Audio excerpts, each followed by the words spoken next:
Okay, here's another bit of a review on the Sinnis Cafe 125. Just a little bit more information. I've had the bike since September last year, so about 8 months. In the main, it has been running fine. I've had a couple of problems with it,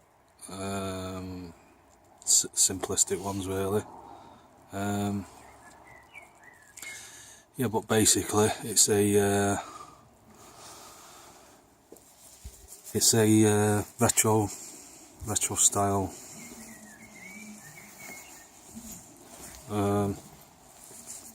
based on the cafe races of the early 60s.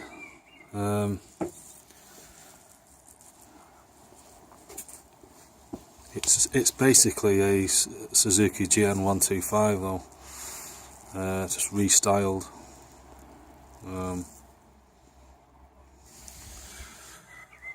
4-stroke 125 engine, basic carb. It's not fuel injected or anything. Nice exhaust on it. I mean, it's not discoloured at all, and that's after a full winter's riding. I have kept it clean, and as you can see, it's still looking really tidy.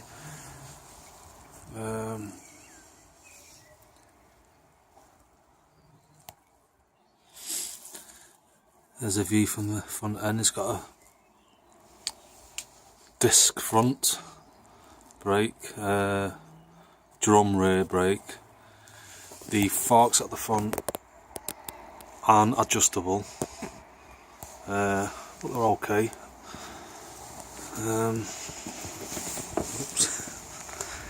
The shocks at the back are adjustable. I've never tried adjusting them, but you can adjust them with a C-spanner.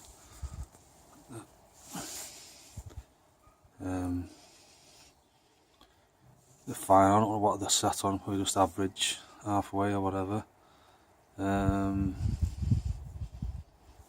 thing I've noticed is the paint on the drum there, it's kind of peeling a little bit. Well, just a little bit of spray, so you sort that out.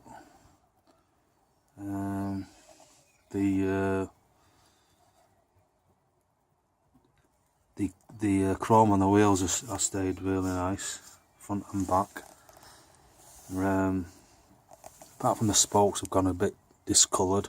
That's just oil though, but I have cleaned them up a little bit with some WD-40 and some fine wire wool. I think I could get them really clean again.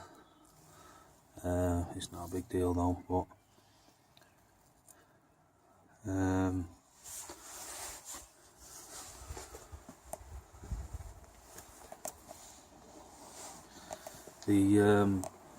it's a 10-litre tank.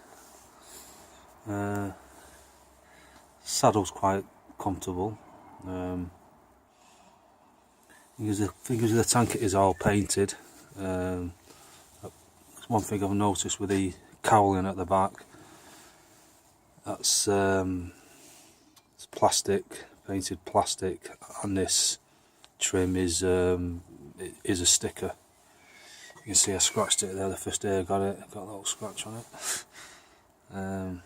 The indicators are, looks chrome, but it's actually plastic. But they still look like new, so they're fine.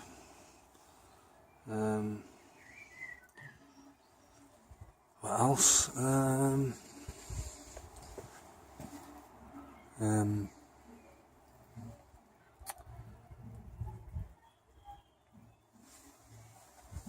You got the controls.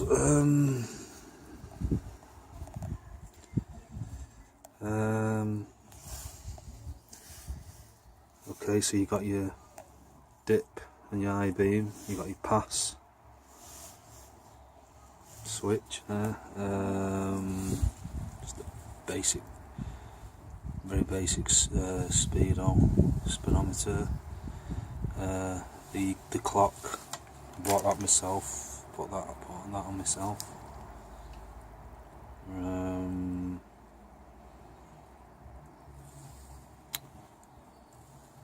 Kill switch on, your lights, that's off, your side lights and your dipped.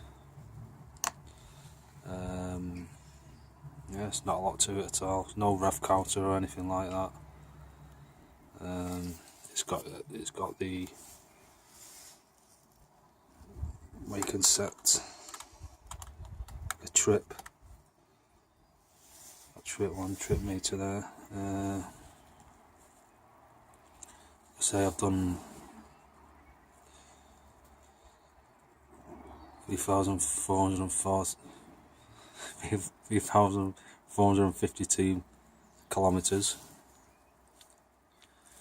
And the only problems I've had with it, I had a problem with the side stand switch. Well, I think it was. I was told it was that by the bike shop. Because what was happening was, at low revs, the bike kept cutting out. I mean, once I got up to speed, it was fine. It didn't miss a beat. But as soon as you start gearing down, coming up to traffic lights, then it just cut out, and it'd take me ages to get it started again. It's a real problem. It was like an intermittent problem. Anyway, it was in the shop for 10 days, and they were trying to narrow it down what it was. And eventually, well, at first they said it was the carb. They said the carb was full of shit. But I'm not sure if it was or whether they was just full of shit. So it was in the shop for a few days. I picked it up with a cleaned out carb. Anyway, the problem resurfaced again while I was out on it, just after I picked it up, and it took me about 3 hours to get home from Manchester. Usually takes me about 25 minutes, but it took me about 3 hours, just a total nightmare. So I took it back in again. I was trying to narrow it down. Anyway, they put a new switch on it, they put a new side stand switch on it. He said that was a problem, but the first thing I did when I started having the problem was I just unplugged it, and it seemed to work with it plugged in and with it when it wasn't plugged in. So whether it was that, I don't know, but you think unplugging it would just isolate it, you know. This is just a switch part here. You just unplug that, you know. This one now, you can't unplug this one. It's a different one, so it's a bit of a pain. When I want to warm the bike up, I have to sit on the bike. And but the other thing they did at the same time was they actually replaced the spark plug cap and put a decent NGK one on. So I personally think it was that. It was probably that was a problem. Still got the original plug in it, which is an NGK, because I took that out and had a look at that, and all the symptoms looked okay. You know, it wasn't oily or anything like that. So I personally think it was the cap. So just something simple, really. I thought it might have been that.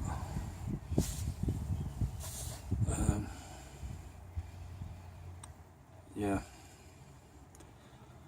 But other than that little kind of brief kind of problem, it's been fine. Although I have to say the thing is starting to go a little bit haywire. Well, the ignition barrel, when I turn it on, sometimes it kind of, you know, it comes on there, sometimes it doesn't come on. It kind of, you have to turn it there. See, like now it's not come on. That should be on now. you have to turn it off and it comes on. You have to turn it off again and then it'll come on. So maybe that's starting to go a little bit thingy after the long winter of dampness, but like I say, it'll be under warranty, so I'll be able to get that for nothing, and I'll just replace it myself. Easy enough to do, I should imagine.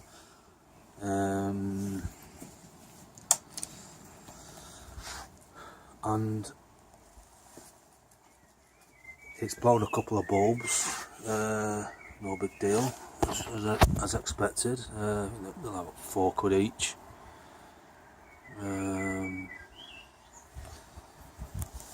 Other than that, it's been fine. I mean, it runs, it runs really well. Talking like,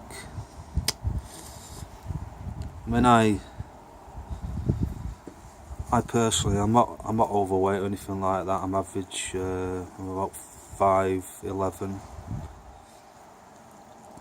average build. To keep myself fit, so I'm not like a fat bastard who's going to slow the bike down. And I can get up to about 60, but that's kind of screwing the arse off it, really. It'll sit comfortably-ish at 50. It's only when you're going up the long drags, really, that you feel like you need a bit more power, but for getting around town and all your local hills and all that, it's brilliant. It's more than quick enough. So many speed cameras around now anyway, and everywhere's 30 or 40. But I've been really pleased with it. The other thing that there's a lot of people do notice it. They ask me about the bike, so it does stand out. It kind of stands out from the rest. It's a little bit different than the YBR or various scooters. Yeah, I've had countless people asking me about it, saying how nice they think it looks.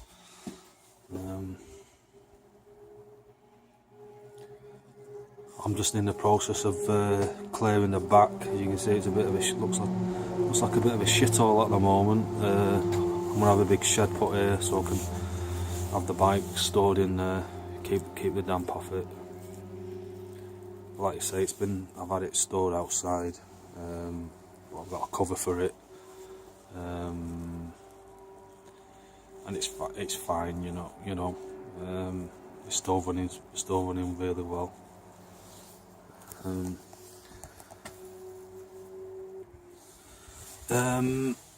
About the tyres, the tyres are absolutely fine in the dry, and I'm sure they're all right in the wet as well. But obviously, various people on YouTube and other sites saying they are a little bit sketchy in the wet. They are synthetic tyres. See the tread on them. They are synthetic tyres, but they feel fine.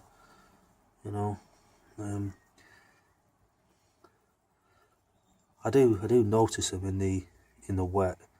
You get a bit sketchy, but I think that's just the road. I think it'd be the same with most tyres.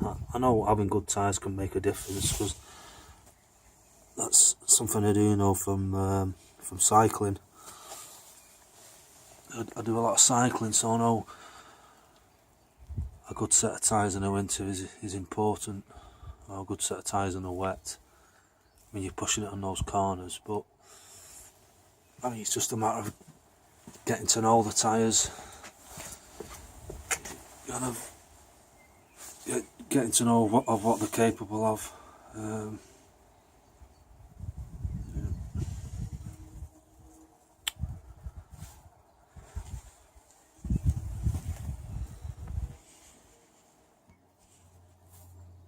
As far as the brakes, yeah, the brakes are fine. Front's good and the rear's good. It's a drum brake, like I said. It's been excellent. It is also a very light bike. It's only, I think it's 104 kilograms, I think, dry. So there's only one thing that pissed me off about it though. These mirrors. They're not the best mirrors. Kind of move about a lot. You can't see much. You can just see your shoulder and your arm, but if you have them low enough, then you can see a bit more. So they're not bad. I personally find the rear view isn't bad as long as you have them low enough. But the main problem with them is that they tend to move around quite a lot.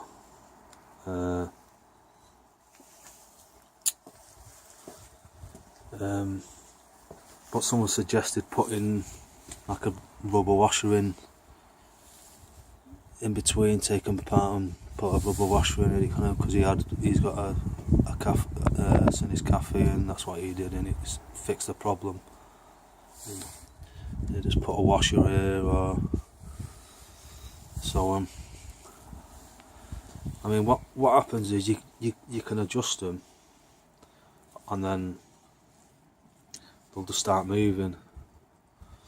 But then you can finally get them kind of so they'll stay, and then when you put your bike cover on at night, it'll kind of disturb them, and you're back to square one again. They're just a little bit, but they look quite nice. You see, nice chrome finish, and it's not gonna deteriorate. It doesn't look weathered over the winter.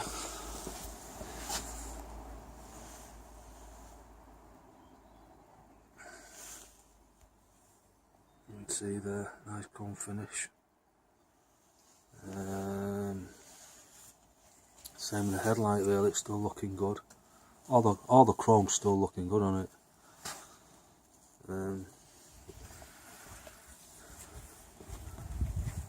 Right, I'll give it a start up. I'll see what it sounds. Give you an idea of what it sounds like.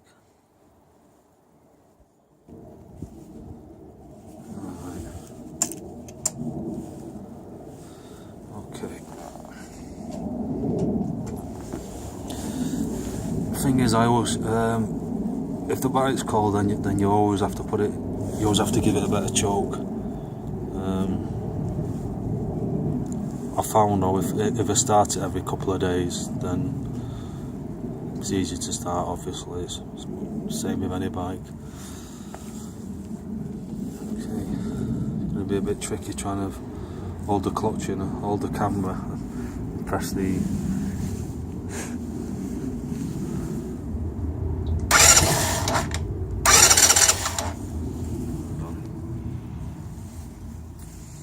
I'll start it up first and then I'll come back to the recording.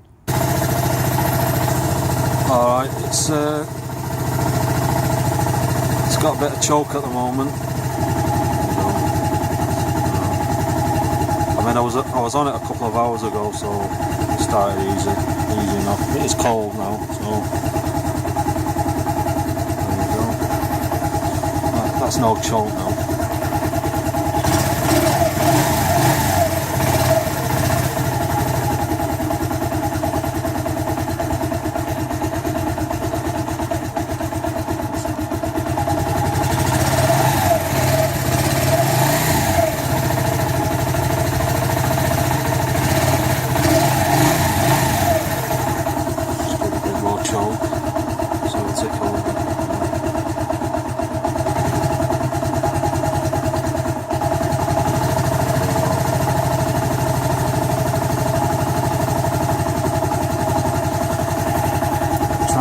bike without dropping it, so I can.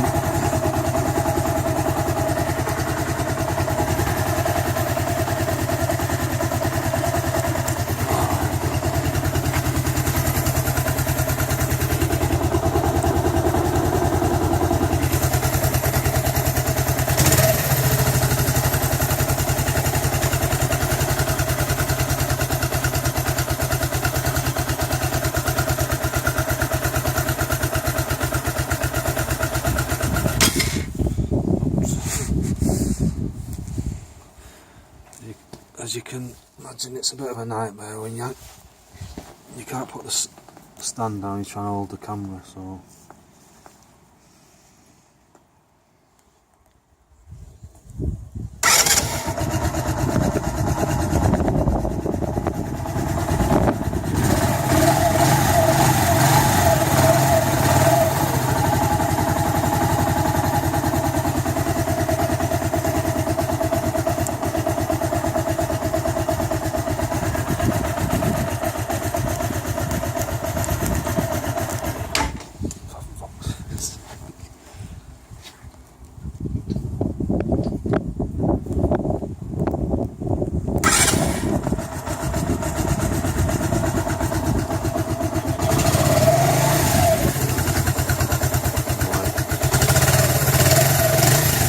There you go, that's what it sounds like.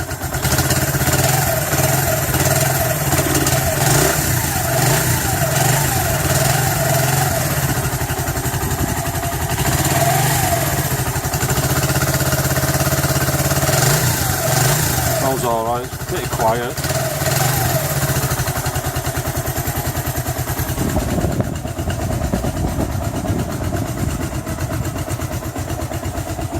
Let's turn the choke on.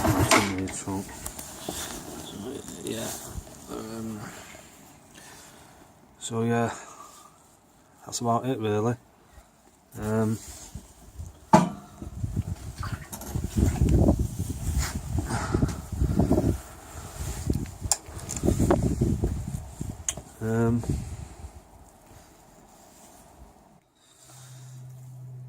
Yeah, so that's about it really.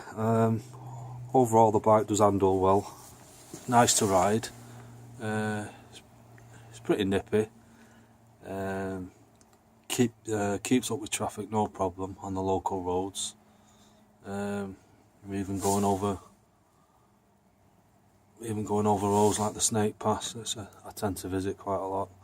Once you get over the top, say, once you get up that big climb, it's brilliant. I keep up with traffic. You can catch traffic up. It's just on the long straights where everything else is going like 70 mile an hour. Where, but it handles really well. My light's fading now, so can't get a focus.